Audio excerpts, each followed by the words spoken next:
కొద్ది నెలల క్రితం జరిగినటువంటి ఎన్నికల్లో 50,000 పైన మెజార్టీతో గెలిచిన భారతీయ జనతా పార్టీ జాతీయ అధ్యక్షుడు ఖాళీ చేసిన సీటు 20,000తో ఓడిపోయింది.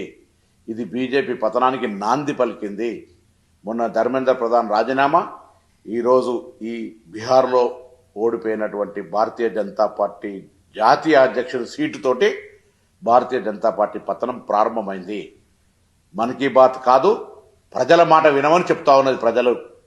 అంతేకాదు నరేంద్ర మోడీ, అమిత్ షాల తానేషాహి ఏదైతే నియంతృత్వం ఉందో నడవదు అని చెప్తా ఉన్నారు ప్రజలు.